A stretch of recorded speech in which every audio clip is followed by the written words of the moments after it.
So we will go ahead and get started. My name is Alfred Ayub. I'm here with Columbia Climate School's Office of Admissions. Joining me to help with the Q&A is Damaris Diaz, who's also in admissions here at Columbia Climate School. And then joining us from the Graduate School of Architecture, Planning, and Preservation is Stefan Bodeker. You're going to be hearing from Stefan quite a bit. He is the Associate Dean of Admissions and Outreach at the Graduate School of Architecture, Planning, and Preservation, and Sarah Konikio, who is the Director of Admissions at GSAPP, as we call it, for the Graduate School of Architecture, Planning, and Preservation. So again, welcome everybody. Just to give you a little bit of an idea of what we will be discussing today, we're going to give you kind of a broad overview of Columbia Climate School, as well as the Graduate School of Architecture, Planning, and Preservation. We're also going to discuss, again, broadly, the student profiles in both of these distinct professional schools at Columbia. And then we will dive a little bit deeper in the dual degree program curriculum for both the MS in Climate program and the MS in Architecture and Urban Design. We will talk about professional development opportunities at Columbia, financial aid opportunities, and then finally we will conclude with the application process for both schools. Something that we want to just anchor all of our attendees in is that this is a separate application process for both the Climate School as well as for GSAPP. So you do have to submit two distinct admissions applications when applying to this dual degree, and we'll reiterate that later. But to begin the session, what we want to highlight and just kind of give you a visual idea of what this dual degree opportunity looks like is that it is going to be a 77 credit hour, 5-semester program. And in terms of those 77 credits, 32 of the credits would be coming from Columbia Climate School, and the remaining 45 credit hours would be coming from the Graduate School of Architecture, Planning, and Preservation. So again, 32 credits would be in the MS in Climate program, 45 of the credits would be in the MS in Architecture and Urban Design program. What's important to highlight about this dual degree program is that you will be in residence in a single professional school while enrolled in the dual degree. But interestingly, there is a possibility of starting in one school or the other. So let me give you the scenario that we have here on the slide. So the first scenario would be potentially beginning your academic journey at the Climate School. Our program always begins in the fall. So for the MS in Climate program, you would begin in the fall semester, largely taking climate core courses and electives, continuing that in the spring. And then in the summer semester, so the following summer, let's say we're talking about fall 25, spring 26, in the summer 26, you would begin formally with the Graduate School of Architecture, Planning, and Preservation in the MS in Architecture and Urban Design program. And that, again, is a 3-semester, 45 credit hour journey. So summer, fall, and spring. Again, a five-semester program with you being in residence in a single school while in this program. The second scenario you might be exploring would be beginning your journey with GSAPP and the MS in Architecture and Urban Design program. Again, this being a summer start program. And in terms of that, you would go through your first 3 semesters with GSAPP and the 45 credit hour requirement with that program. And then you would continue on in the MS in Climate program in the following fall semester. Again, the 32 credits where you largely are exploring the climate core and elective courses at the Climate School. Just out of curiosity for the participants joining us today, I'm curious, does anybody have a preference? If you want to just type it in the Q&A, this is for my own curiosity. Feel free to type in the Q&A if you know which program you would be planning on beginning with. And if you're still exploring, feel free to type that. That's totally fine as well. But while you guys are sharing that detail with us, let's talk a little bit more about the professional schools. And we'll begin with an introduction to the Climate School. So the Climate School is the newest school within Columbia University. And let's back up a little and talk a little bit more about Columbia itself. Columbia University is a major research institution. It's the 5th oldest university in the United States, the oldest in the state of New York, and it's considered by many to be a blueprint of research institutions. When you refer to the name Columbia University, you're referring to a school with over 20 different professional schools that fall underneath that umbrella. These schools, the majority of them are graduate professional schools. They include, for example, Columbia Law School, Columbia Business School, Columbia School of Social Work. Of course, joining us today, the Graduate School of Architecture, Planning, and Preservation. And the newest school within the portfolio is the Climate School. We were announced in 2020 and formally launched in 2021.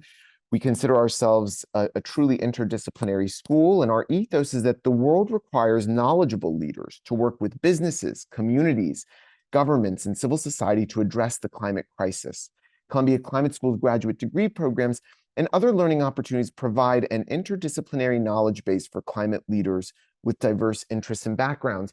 And when I stress interdisciplinary, it's both in the classroom, the student makeup, the student audience that studies at the climate school are incredibly diverse in terms of their academic disciplines, whether it's from social science backgrounds, STEM backgrounds, but even our faculty are incredibly diverse. In fact, the dual degree program that we're highlighting today, one of the critical faculty members at the Graduate School of Architecture, Planning, and Preservation is Kate Orff.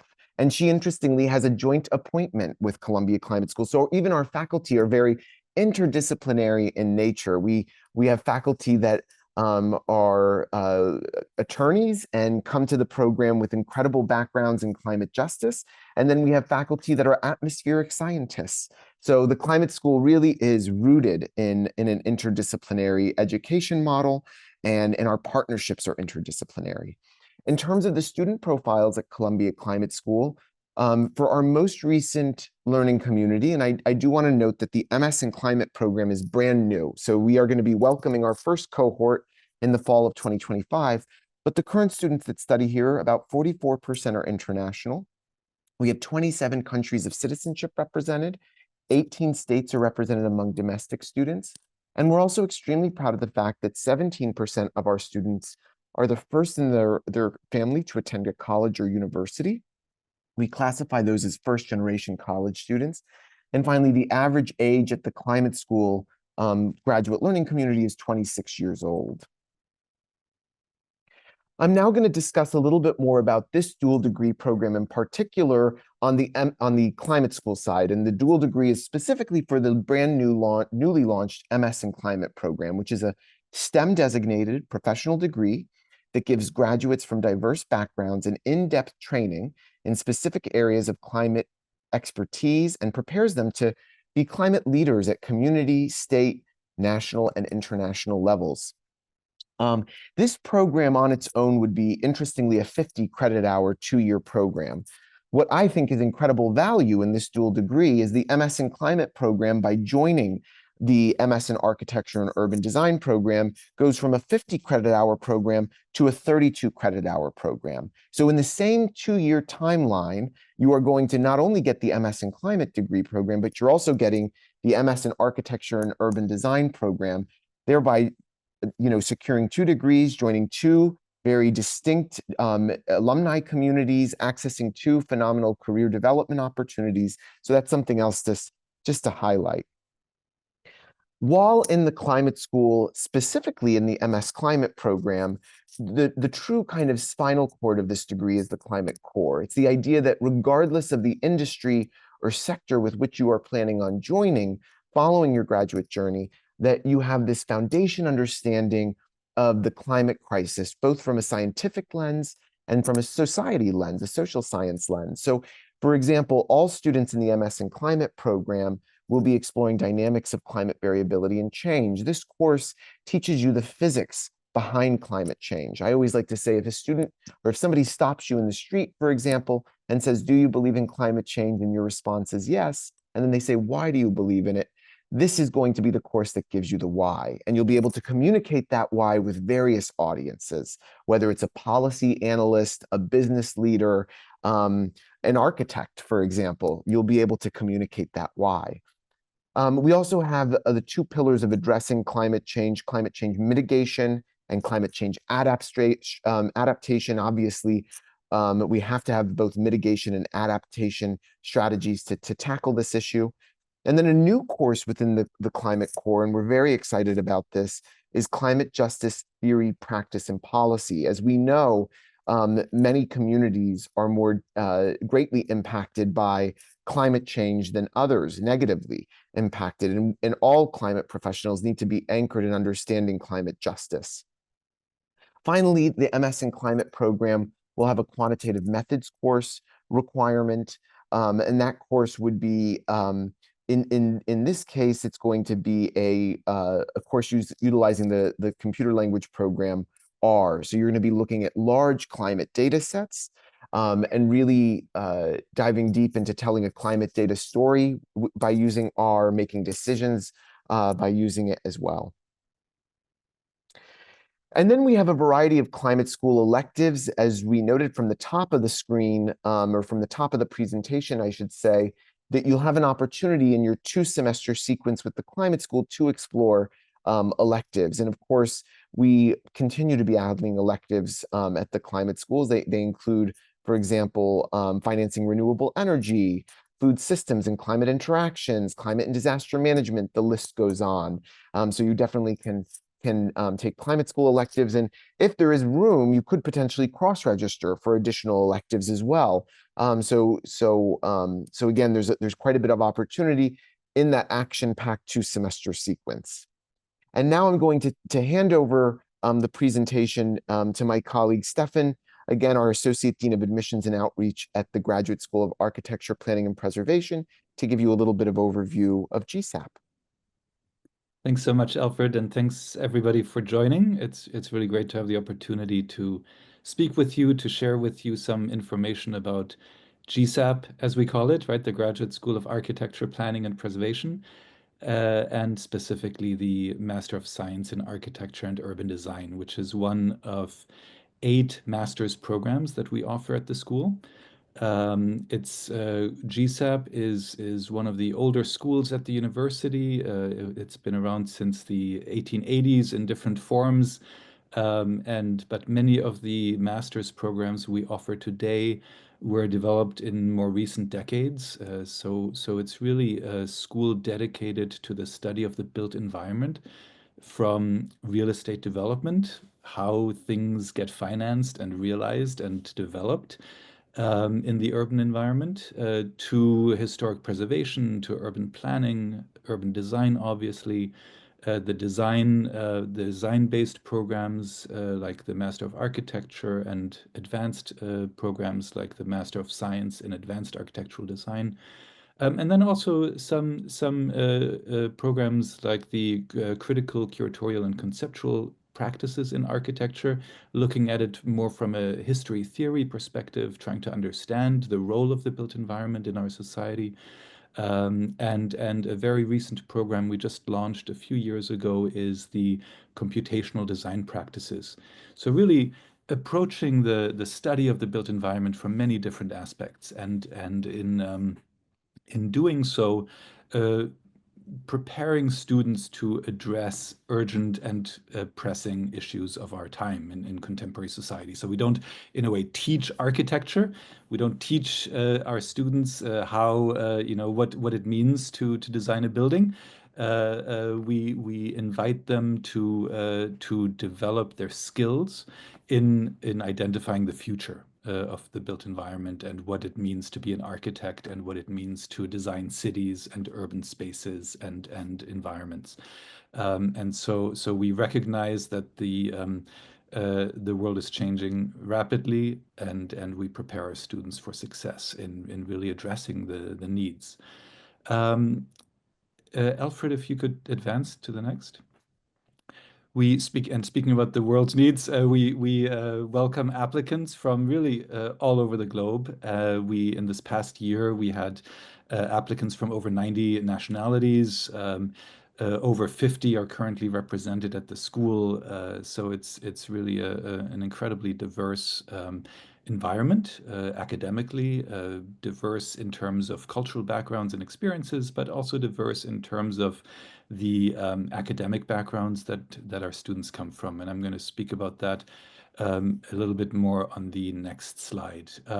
So the Master of Science in Architecture and Urban Design is, as was shown in Alfred's sort of early slides over with the overview of the curriculum, you could see that it's a 3-semester program, and those 3 semesters are uh, compressed really in a sense in a 12-month period. So the program always starts in the summer semester. It's the summer, fall, and spring, continuous 3 semesters with no break. It's a cohort-based program, and I'll speak in a little bit about the structure of it. But it really progresses from the summer to the fall to the spring they're like building blocks as you go through the program. It's a STEM designated program, which is a great advantage. We can speak about that afterwards, both for the purposes of this dual offer. Both of the programs are STEM designated, so that really prepares you if you're coming. It sounds like we have a very US-based audience today, but for international students, which the urban design is predominantly international. The school as a whole is about 50-50, domestic and international, but the urban design program is predominantly an international student population. And they really appreciate the opportunity to come to New York to study at Columbia, and then also establish a professional foothold in the US with some hands-on experience after graduation. So the what I wanted to speak about also is that the program used to be a second professional degree, meaning that all applicants were required to have a prior professional degree in architecture or landscape architecture, such as a Bachelor of Architecture. That was a prerequisite up until last year. And so we were able to make this change in the prerequisites so that the program now is open to a much more diverse student body coming from many different disciplines and academic backgrounds. And this is our first cohort now in the current year, and it's been very exciting to welcome students from other types of academic backgrounds and interests. And that was in a way the first step in towards establishing this dual degree with the climate school, so that students who are interested and coming from other fields of undergraduate studies can pursue an urban design degree, and then in this case also in collaboration with the master in climate. Um, and the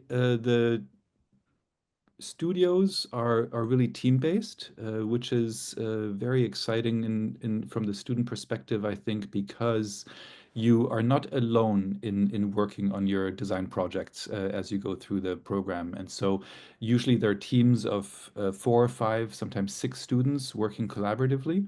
And that's also where the different experiences that the students bring from their different skill sets and academic interests and passions and experiences really contributes to the strength of the different teams and the final project. Um, to look at this slide, this is a little bit more sort of an overview vision of the program. I won't read the words. You have the opportunity to look at that, but it's really some of the key words that are very important in defining this program are that it uses design as a tool to address problems that urban environments are facing, right? So there, it's a research-based. We're a research university, of course. So research is a core aspect of really all the work that the students do, and that research takes the form both of design research and behind me, by the way, is a picture of Avery Hall, which is where we're based.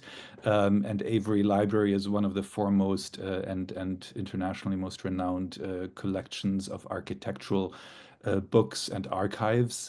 We have scholars coming from around the world to reference it. So this idea of research and referencing textual documents is really important, but also very much the hands-on research of working with communities, traveling to different locations, as in this picture. This is our program director, Kate Orff, with a group of students on an international trip, doing site visits and really understanding the context of the issues that the design project is trying to address.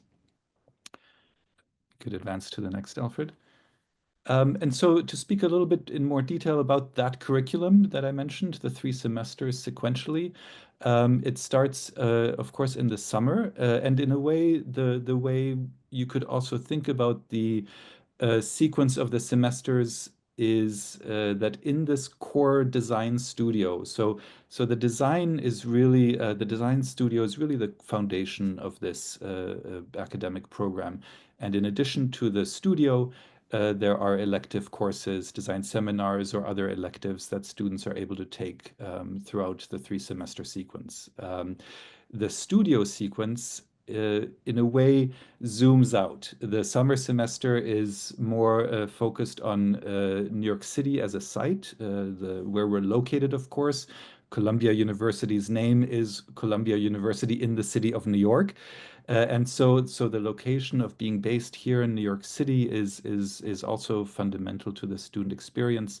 And we start with design topics that really where the city is a site of research and discovery and study. And then it zooms out. The second semester becomes more regional, and the third semester becomes global in reach. So this is an example here of student work actually that was done in the first semester. But you can go ahead, Alfred. Thank you to the fall studio. The second semester really then moves out to look at urban design at a scale, sort of the larger urban regions that cities are made of and that cities encompass. And that in the past has looked at sites in the Hudson River Valley outside of New York City. Students have looked at sites in Atlanta, Georgia, or in Pennsylvania. And so there's also some regional exploration involved and sort of looking at different types of situations and contexts. And again, the sort of the actual experiential learning of going out and speaking with communities and understanding sites is a really important part of that sort of design studio project. And then in the third, the spring studio, also each of our students receives a travel stipend to help offset expenses related to international travel. And this year, for example, the students are traveling to Brazil, to a few sites in Brazil. In the past, they've gone to Colombia, visiting 3 different cities in Colombia, or India, which is where one of the earlier photos was, travel to Pune in India, to really understand globally issues of urban design related issues, and to come back to the obvious, right? I mentioned pressing issues that are addressed. Climate change is obviously the key sort of the key thing that we're talking about, and not just through this dual. This dual degree is a very amazing opportunity for students to gain not only the design skill set and thinking to solve problems, but also to understand the scientific and other aspects that you would learn through the climate school. And so it's an incredible sort of joining of skill sets and knowledge bases. But the urban design has always had this sort of need in a way to address climate change, and as it is also linked very closely with issues like social justice, and other related topics to how humans really occupy cities, right? Urbanization is increasing. The trend of moving from more rural areas to more urban environments, and so the need to design these urban spaces in thoughtful ways is critical. I think that is the end of this curriculum overview. So I'll jump back to you, Alfred. Excellent. Thank you so much, Stefan. So I want to, before we get into the application process and financial aid opportunities, I wanted to also discuss career resources and professional development at Columbia University. And I'll highlight some really great opportunities at the Climate School. We have a dedicated career management team. And we have a relatively intimate learning community at the Climate School. We're expecting around 140 students, and we have 3 full-time professionals really focused on capstone projects, internships, alumni mentorship programs, one-on-one appointments, all sorts of really robust programming, employer information sessions, of course. I would say one of our most famous events is the All Ivy Environmental and Sustainable Development Career Fair. We host this event every February. We invite students from across the Ivy League to descend upon Columbia University's campus and meet with nearly 100 employers. Just over 1,000 students come and meet with organizations steeped in environmental and sustainable business practices. We also have an exclusive job board.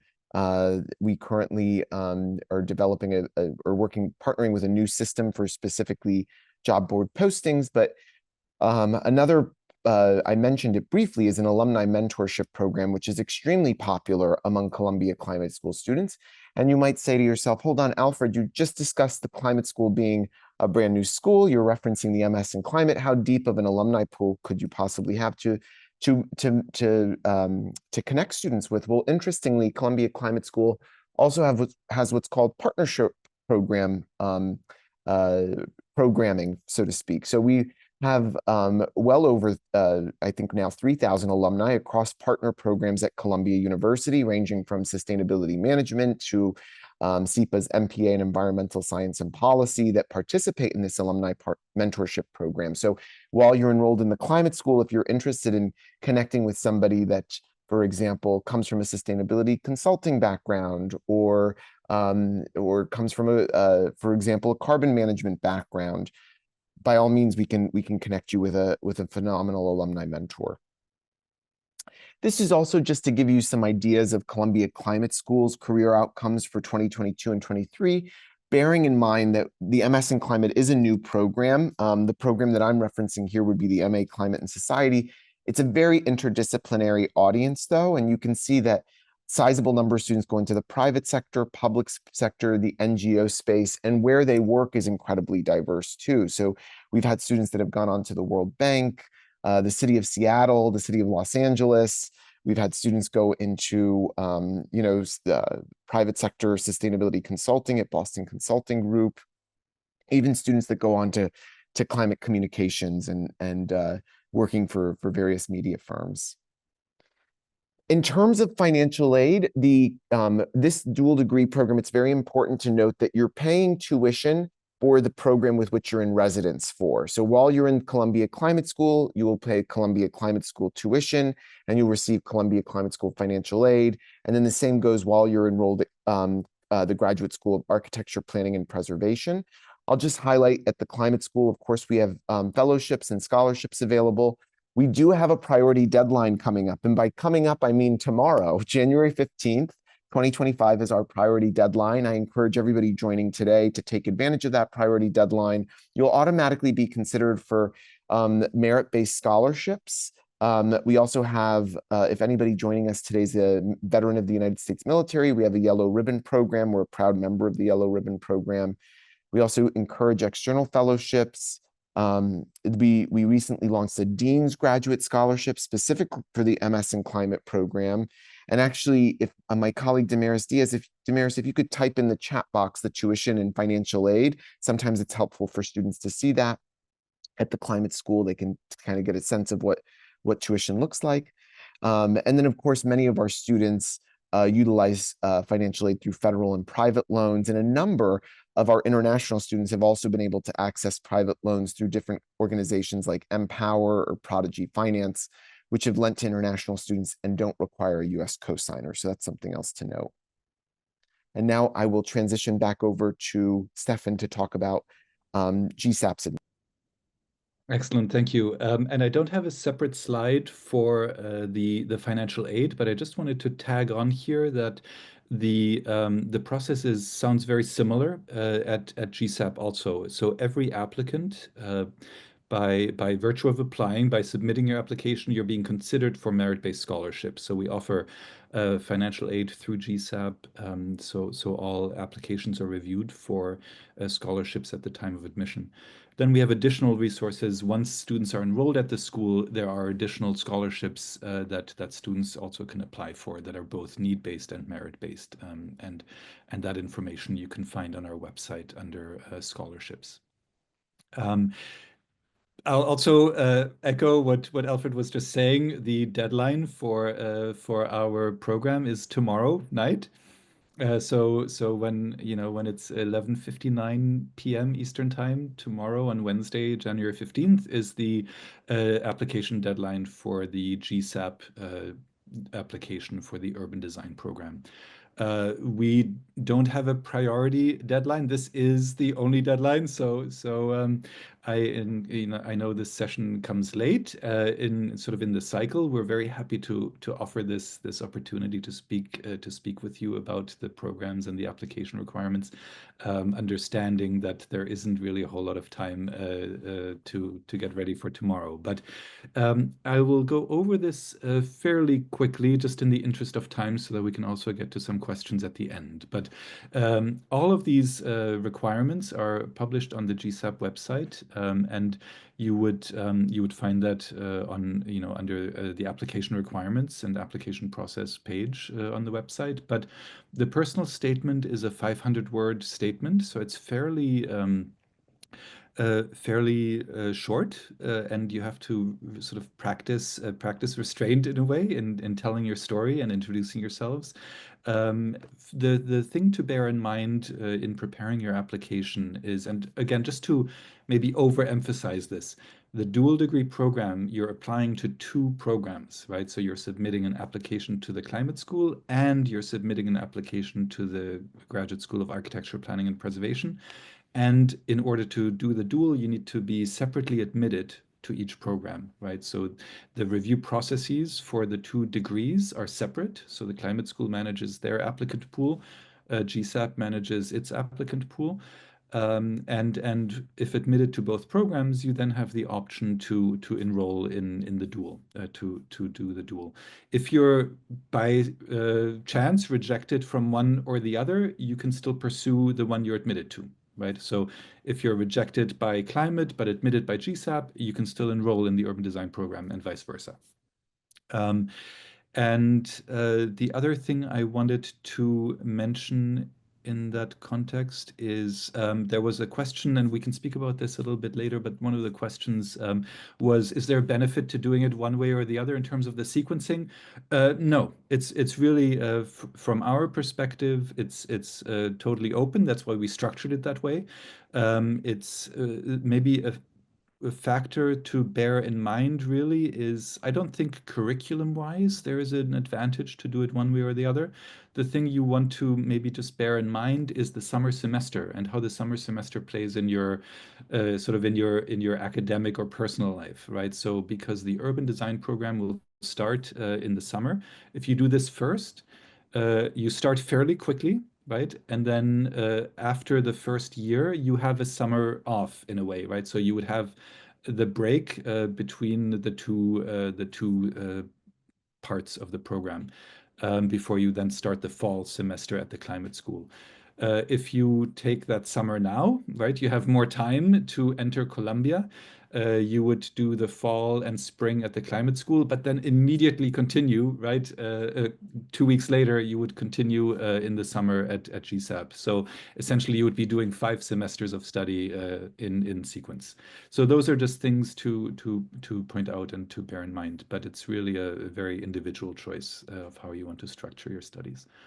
The requirements for the GSAPP application are a personal statement, a resume, which is an opportunity to just document in a way your professional experience, if you have any internships, any interests, any volunteer work, any types of activities, right, that you would normally include on a typical resume. We require transcripts of all prior studies, so certainly your undergraduate degree, but also if you took courses for credit at any institution, even if they didn't lead to a terminal degree, we do require the transcripts of that. The program requires 3 letters of recommendation. Those are so in the application, you identify who your recommenders are, and then the system will generate a request to those recommenders, and they submit the letter directly to us. So the recommendations are not anything that you submit yourself, but the recommender will upload to our application system. And then there is a digital portfolio requirement, which is a 20-page PDF document. It's has a size limitation of 32 megabytes, but the otherwise the format is completely open. We don't really have strict guidelines or prompts on either the personal statement or the portfolio because we really appreciate the again the diversity of information we get when students submit their materials. The portfolios take many different forms depending on the applicant's interests really and experience and undergraduate studies. And that's something we value because it allows us to better understand the applicant and who they are and what drives them and what type of student they might be at the school. And so I'll just, in that context, I'll mention that the review is holistic. Each faculty reviewer will look at everything you submit. And so there isn't sort of like the aspect that's maybe the golden ticket to admission, right? Like 4.0 GPA or an amazing portfolio or just the most fascinating personal statement. There's not one thing that will get you admitted or one thing that will get you rejected either. It's really in this holistic review, the faculty committee looks at everything and tries to understand what type of student you might be at the school, right? So what I would just as a word of advice in terms of how you approach your application is we call them requirements, but you might think of them as opportunities, right? These are all opportunities for you to introduce yourself to the faculty committee. The personal statement is key, right? That's where you frame really your interest and why you want to pursue your studies at Columbia in these programs. Um, you have the opportunity in this dual degree to customize those, right? It does not have to be the same personal statement. They can be tweaked a little bit, but I imagine you would want to express your interest in the dual study at at the in that context. The portfolio I want to address, there was a question in the chat. As I mentioned earlier, it used to be a second professional degree. So every applicant had a Bachelor of Architecture or a Bachelor of Landscape Architecture. So the portfolios were at a very high sort of design level. Since we opened that up, we understand that applicants are coming in and we're interested, right? We opened it up because we want students to enter the program from other types of backgrounds. And so we're very interested in seeing applications from students like yourself. There's the question with a Bachelor of Science in Environmental Science. And we do have students this year in the program who come from non-architecture backgrounds in their undergraduate studies. And what we're looking for is really certainly you have to have a design sensibility, right? Like it is, as I mentioned earlier, it's a 3 semester, very studio heavy course of study, right? So you have to have a passion for design. You have to have sort of the foundations for being successful in that kind of a studio environment. But we don't expect you to have that already necessarily, right? So what you should focus on in your portfolio is communicate your visual capacities, right? Communicate your capabilities as a visual thinker, but don't do work that you think we want to see, right? Include things that you're good at, include things that you know how to do.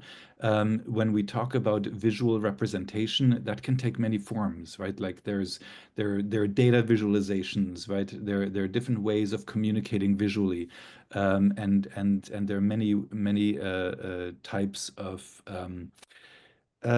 design that don't involve, we're not expecting you to produce an urban plan, right, for a city as part of your application.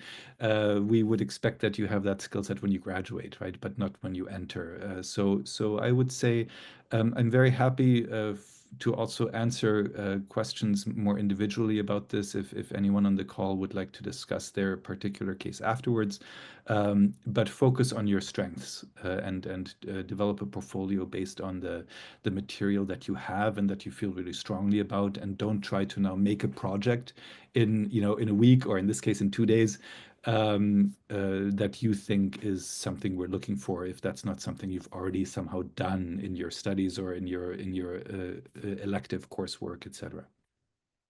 English proficiency, it sounds like the audience today is very US based, so that's not a question really probably from most of you. But if anyone on the call, if English is not your primary language, you need to take a TOEFL or Duolingo or IELTS exam, and we need those scores to be submitted directly from the testing center. So in the application, you can enter those numbers yourself, but we do require the verified scores from the testing center. If you've studied at an institution for 2 years, full time is English, then you can waive out of that testing requirement, right? So if you've studied, I don't know, at the American University in Beirut, for example, for 2 years full time at least, then you would not need to take an English proficiency exam.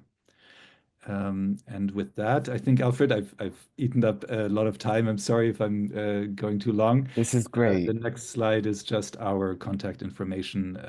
Again, my name and Sarah's name. And our email address is, it disappears a little bit with the underscore, but it's arch_admissions at columbia.edu. And we're very happy to answer any last minute questions. We also have another info session tomorrow morning. I'll just mention at 9 a.m. for all of our Master of Science degrees, and that's an open Q&A. If you have any sort of questions again about the portfolio or other aspects of the application requirements, we'll be going over that and answering any questions sort of as a last minute deadline day info session. Thank you all. Thanks, Alfred. I'll let you Thanks, Stefan. wrap up your portion as well. No, thank you so much. That was great. And great idea on the last minute or the last day info session. I love that. So it just now piggybacking off what Stefan was referring to with the application process, again, to reiterate, it is two distinct admissions applications. You have to apply to both GSAPP as well as Columbia Climate School. I'll now discuss the online application for Columbia Climate School's requirements. So we also require a resume. We require 2 letters of reference. One of those letters should be from an academic reference if you've been enrolled in school within the last 5 years. If it's been more than 5 years, you absolutely can submit 2 professional recommendation letters. We also ask for unofficial college transcripts. We make decisions based upon unofficial college transcripts. You simply upload those unofficial transcripts to the online application portal. Again, if anybody joining us if English is not your native language, forgive me, and was not the language of instruction in your undergraduate university, we would require an English language test. We also take, which is great, TOEFL, IELTS, or alternatively Duolingo English test. And then finally, we do have a statement of purpose, and the statement of purpose is 1,000 words. I'll talk about it a little bit more detail, but the prompt is rather specific.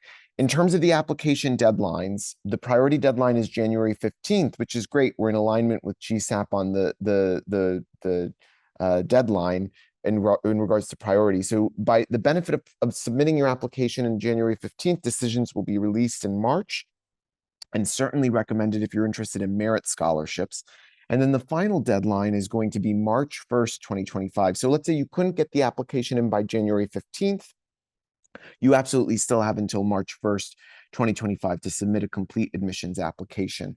A lot of students are asking us now over the last few days, I'll get my application in by January 15th, but will you take, let's say my recommenders can't get in by January 15th. We have a 1-week grace period for recommendation letters at the climate school. In terms of applying to the MS in Climate program, the statement of purpose prompt, we are asking that you share your key experiences that contributed to your commitment to work on climate change issues. What are your academic and professional goals, and what knowledge and skills are you hoping to develop through enrollment at the climate school? And then finally, which climate core course are you most excited about? And actually, finally to that, we ask about advanced certificates.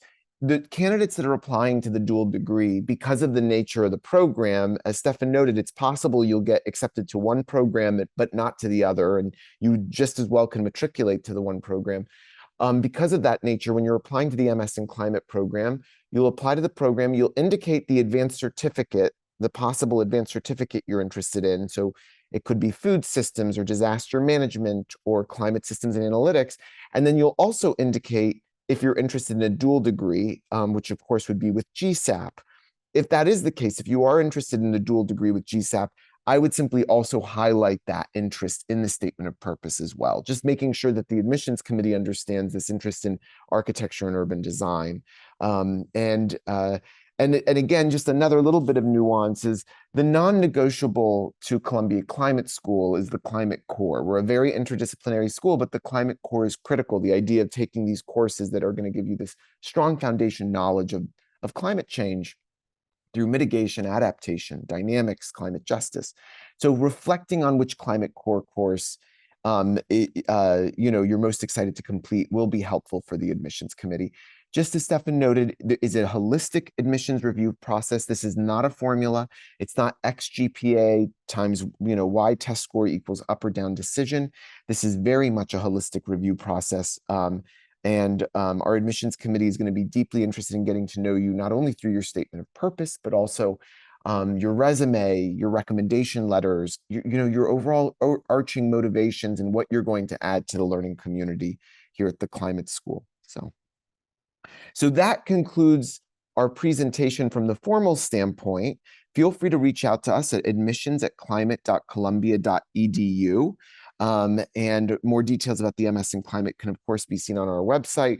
But let me go ahead. I'd love to stop sharing the screen, and I'd love to go back and just really quick take a peek at the Q&A. And is there any questions that are that perhaps that came in that are helpful for everybody? Okay, so the first question that came in, interestingly, is it possible to do the dual degree or a single degree in either program while working a full-time job? I'm happy to answer this on our side. Stefan, I don't want to misrepresent GSAPP, so I'd love to hear your perspective. With the MS in Climate program, it's only for full-time students. So unfortunately, we don't have a part-time path this year for the MS in Climate program. Stefan, for Yeah. MSAUG? That's right. It's a very intensive full-time program, and I would say even a part-time job is difficult. So it's really a full-time job is definitely not possible. And just quickly from our end, the follow-up question by the same applicant is at GSAPP, all classes are in person, right? So it's an in-person program. There are no virtual courses. It's not a mix or a hybrid. It's all in-person classes. Excellent. And then the next one, it looks like Sarah's taking it on, but Jacob asked a great question because there is nuanced differences between these application requirements. Is there any academic references for GSAPP? Is there any of that protocol there, or is it more flexible? Let's see if I answer live while Sarah types it. Yeah, say the same thing. We encourage academic references. Yeah, we do require I would say at least two should be academic. We require three total. If you have a lot of professional experience, we do accept a professional reference as well. If someone has been out of school for a number of years, for example, but we're looking for students, right? I always say we're looking for students, and so we value and look for academic references. Excellent. Excellent, excellent. Well, it looks like Damaris and Sarah were doing a great job on the Q&A. I want to welcome if there's any other additional questions that you might have at the top of your mind. Oh, excellent. We got another question that came in. Within the climate school statement, is the dual degree considered equal to an advanced certificate, or should an alternative certificate of interest be mentioned in the statement as well? Interestingly, that's a great question. I would mention both the certificate as well as the dual degree. And the only reason is because, again, Columbia Climate School's admissions committee doesn't control, obviously, the Graduate School of Architecture, Planning, and Preservation's admissions decisions. So that's why you're applying separately. So I would recommend, that's a very good question. I would recommend referencing both dual degrees, or the advanced certificate as well as the dual degree. So perhaps being reflective on one of the advanced certificates. That's a great question. Another question that came in, what is the required overall GPA for admittance? Are individual semesters assessed or the overall applicant? Do you want to take this one first, Stefan? I think you already addressed it somewhat, but yeah. Yeah, I referenced it maybe not clearly enough. So when we evaluate applications, we look at everything that students submit. We don't publish a minimum GPA because we don't outright reject applications for having, I don't know, whatever the number might be. We really look carefully at all materials in assessing the strength of the application and the potential of the applicant at the school. So we don't share a sort of minimum number, and certainly we value academic excellence, right? We are Columbia University, but we look very holistically at all of the materials. And 100% concur on the climate school side. So there is no minimum GPA requirement, and it's a very holistic admissions process. Hey, the admissions committee takes into account what you studied, where you studied, the trajectory of your academic performance. How long ago was the academic performance? What have you done since? So we're not formulaic either whatsoever at the climate school, nor would you want us to be formulaic in this process.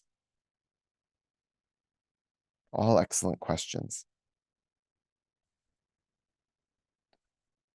Excellent. Thank you, Alexis. Thank you so much for attending. Well, I think we'll give it one more minute, just in case if another great question comes in. And I do want to just say thank you again, everybody, for attending this session. We're excited about this new dual degree program. In fact, we were speaking, Stefan and Sarah and Damaris and I were just speaking before the session about how can we partner further for our recruitment cycle next year. So we're very, very excited about further, launching and communicating this opportunity. Thank you all so much. Appreciate you joining, and thank you, Alfred, for organizing and hosting this session. Oh, thank It was you. very helpful for everyone.